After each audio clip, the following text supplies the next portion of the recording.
Hi guys, আসসালামু আলাইকুম। সবাই কেমন আছেন? আশা করি সবাই ভালো আছেন। আলহামদুলিল্লাহ, আপনার দোয়া আল্লাহর রহমতে আমিও ভালো আছি। তো বরাবর মতো আবার নতুন একটি ভিডিও নিয়ে আপনাদের মাঝে চলে আসলাম। তো আপনাদের মাঝে আমি আছি সবুজ, আর আপনারা দেখতেছেন আমার ফেসবুক পেজ সবুজ সবুজ।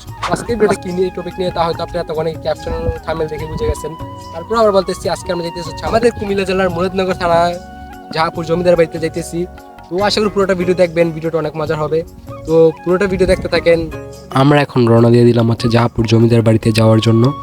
তো আমরা এখন এখানে এসে আমাদের চোখে পড়লো জাহাপুর জমিদার বাড়ির সামনে একটা পুকুরের চারপাশের ভিউটা মাশাআল্লাহ অনেক সুন্দর ছিল। তো এখন আমরা এই পুকুর দেখতে দেখতে চলে আসছি জাহাপুর জমিদার বাড়িতে।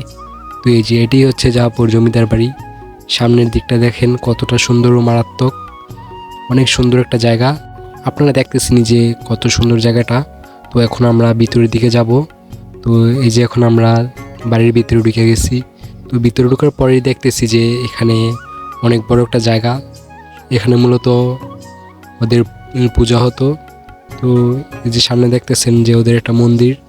তো মন্দিরের নকশাগুলো দেখলে বোঝা যায় যে ওরা কতটা শৌখিন ছিল। দেখতেছেন যে কতটা কারুকাজ করা। এখন মূলত এটা বন্ধ, বাট অন্য সময় আসলে এটার ভিতরে ঢোকা যেত। তো আপনাদের বাইরে থেকে দেখতেছেন যে এটা কতটা সুন্দর। তো গাইস, আমরা এখন আছি হচ্ছে জমিদার বাড়ির পিছন সাইডের দিকে। তো প্রায় সবগুলা বিল্ডিং ধ্বংসের পথে। দেখতেছেন যে কি একটা অবস্থা হয়ে আছে। আপনারা দেখতেছেন বাড়িটির চারপাশেই প্রচুর পরিমাণ নারিকেল গাছ, যার কারণে বাড়িটির সৌন্দর্য আরও বেশি ফুটে উঠেছে। চলুন জমিদার বাড়ির কিছু ইতিহাস সম্পর্কে জেনে আসি। শত বছর ঐতিহ্যের সাক্ষী হয়ে আছে কুমিল্লা মুরাদনগর জাহাপুর গ্রামের এই জমিদার বাড়িটি। এই বাড়িটিতে অসংখ্য নারিকেল গাছ ও বিভিন্ন প্রজাতির গাছ রয়েছে। গাছের ছায়ায় শীতল পরিবেশ বিরাজ করছে এই জমিদার বাড়িতে। ভবনের স্থাপিত রীতি খেয়াল করলে এতে মোগল আমলের ছোঁয়া পরিলক্ষিত হয়। ভবনটির যে নকশা এখনও পরিলক্ষিত, হয়তো যে কাউকেই অবাক করার মতো। ভবনটির বার্ধক্যের এই রূপ দেখে ভাবতেছি ভবনটির যৌবন কতই না অসাধারণ সৌন্দর্যে মণ্ডিত ছিল। ভবনগুলো ইংরেজি বর্ণ আই এবং এল টাইপে করা হয়েছে। জাহাপুর জমিদার বাড়িটি জমিদারি প্রতিষ্ঠিত হয় 1882 সালের দিকে।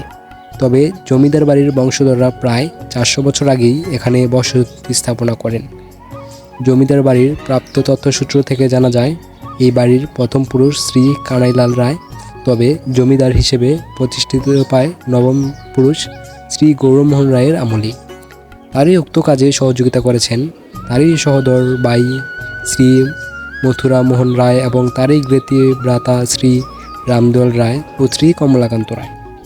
জমিদারদের জমিদারি বিশ্বস্ত ছিল মুরাদনগর, দাউদকান্দি, মেঘনা, তিতাস, চান্দিনা, দেবিদার ও নবীনগরী। বংশের প্রথম পুরুষ ছিলেন কানাইলাল রায়। জমিদারি শুরু করেন সপ্তম পুরুষ গৌরমোহন রায়। নবম পুরুষ কমলাকান্ত রায় ও তার ছেলে গিরিশচন্দ্র রায়ের সময় জমিদারি জৌলস ও গৌরব বৃদ্ধি পায়। মন্দির থেকে পাশের সরু করিডোর দিয়ে সামনে যেতেই দৃশ্যমান হলো জমিদার বাড়ির পুকুর। জানা যায় রানীরা এই পুকুরটিতে জাফরান মিশিয়ে গোসল করতেন। জমিদার বংশধররা জমিদারি পাওয়ার আগে থেকেই অনেক অর্থ সম্পদের মালিক ছিলেন।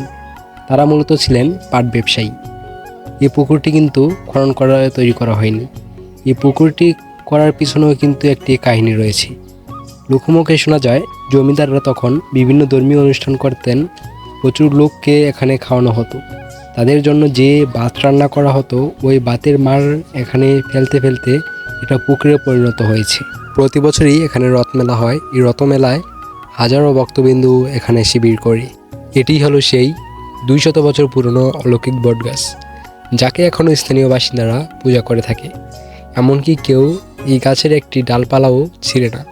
লোকমুখে আরও জানা গেল এই গাছের নিচে বাস করে এক বিষধর সাপ।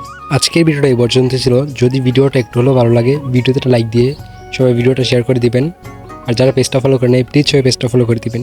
আর ভিডিওর মধ্যে যদি কোনো ভুল ত্রুটি হয়ে থাকে সবাই ক্ষমা সুন্দর দৃষ্টিতে দেখবেন। তো সবাই সুস্থ থাকবেন, ভালো থাকবেন। আল্লাহ হাফেজ। দেখা হইতেছে নেক্সট ভিডিওতে।